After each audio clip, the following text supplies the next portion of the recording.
All right, y'all, welcome back to Disciple Barbecue. What we're going to be doing today is a super quick video on how to set up a slow and sear deluxe in a Weber kettle to smoke a pork butt.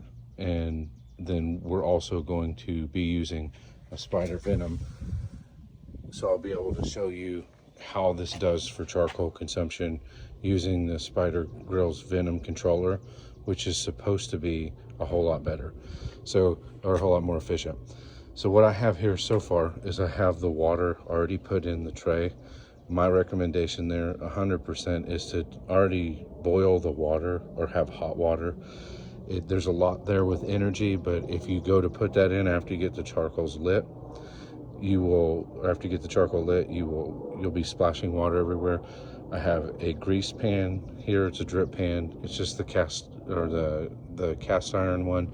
They make a couple different ones, but I just put foil over it. I just like to keep my stuff as clean as possible.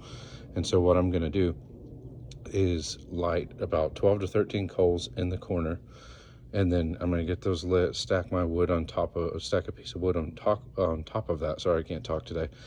And then the rest of this, after this charcoal is lit, the rest of this is going to be just unlit, and it will burn its way across and give us time. So normally I have 6 hours whenever I do this before I have to add charcoal to keep temp. So we're going to be checking what the Spider Grill's venom changes with that on efficiency. And so let's go ahead and get this thing fired up. All right, y'all, there are a couple ways to do this. I could use the tumbleweeds, but like I put in a previous video, that is the slowest way to do this. So I'm just putting my torch on here, getting these coals ready to go. Again, once these are lit, I'm going to go ahead and add unlit charcoal to it to fill it up, and then stack some wood over it. And what you want to make sure you do for sure is get the wood nice and going, because if not, you'll have some dirty smoke.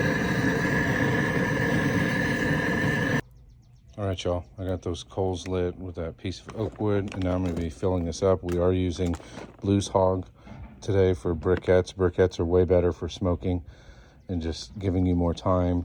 Lump charcoal is good, but it burns hot and fast. And then one thing I like about Blues Hog is the 100% natural.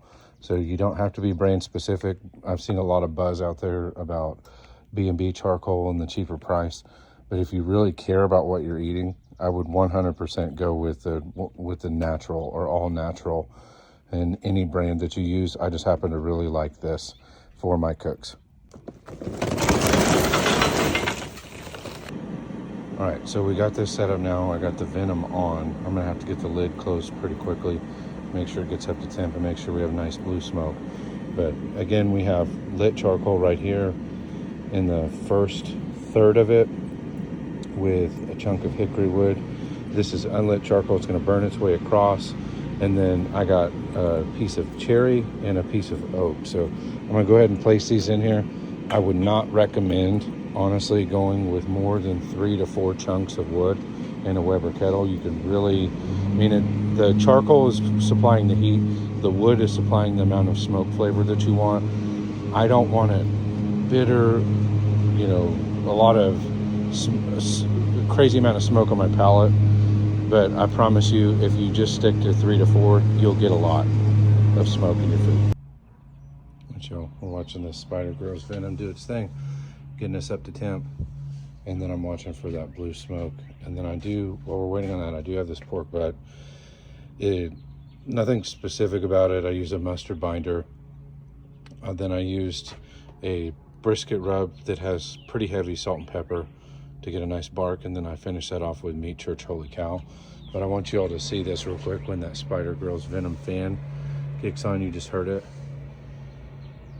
It's just really cool to see something completely control the temperature and you're using live fire.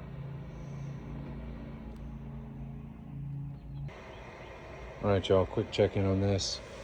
I did just open the lid, so this thing has been at 274, 275, rarely over 276. And so that's what I've had this cook set on. And then we're about 3 hours into the cook. And so we're about halfway burned through. And so it's right on par with what's normal, but the temp control has been awesome. And then check out that bark. So I'm about to flip this thing. and add some charcoal here in just a little bit. We are, as of right now, about 5 hours into this cook. Things looking right. And just to let you all know, we're burned through the charcoal, so it's been keeping temp. So I think the biggest benefit to having the Spider Grill's Venom controller is just the consistency and temp, because I've been inside my house leaving this thing alone, not even checking on it, and here's where we're at.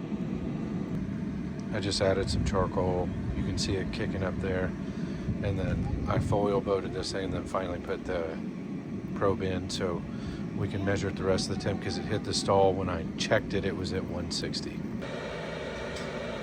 I wanted to show this to you all real quick if anybody has any questions about or thoughts about Spider Grills and the Venom controller. So I do have the lid off on my Weber kettle, so that's why there's the temperature difference. This didn't vary more than 5 degrees either way once it was set, which is absolutely amazing. That's better than most ovens.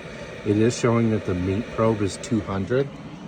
And just to show you all in accuracy, this is a Thermopin IR, which is certified, and I'm showing within a couple degrees difference. So overall, I'm pretty impressed with that piece of, or the product that they produce. And then final thoughts on this. I only refilled the charcoal once, and I have plenty for another cook. It's my son Jaden. He's entertaining us here. But anyway, I overall, number one, it didn't use a lot less charcoal, so it wasn't efficient in that way. But the fact that I was able to have a live fire, the wind is controlled by the fan, all of that type of stuff, it was a huge win, because I literally set this and forgot it. And so end product is amazing. Probes like butter. Love the bark. Got plenty of juice. If any of you haven't done the foil boat yet, highly recommend that too. It allows you to continue to get really good bark up here, but at the same time still accomplish the same thing as wrapping through the stall. And you don't have to put anything back on to tack up the bark again or anything like that, especially if you're doing something different than pork butt. But thank you all for watching. God bless you all. Appreciate you. Please like, comment, subscribe, share. Help me to keep doing these things, because I don't get paid at all to do this, but I would love to have any support that I could possibly can. Thank you. Please don't forget to like,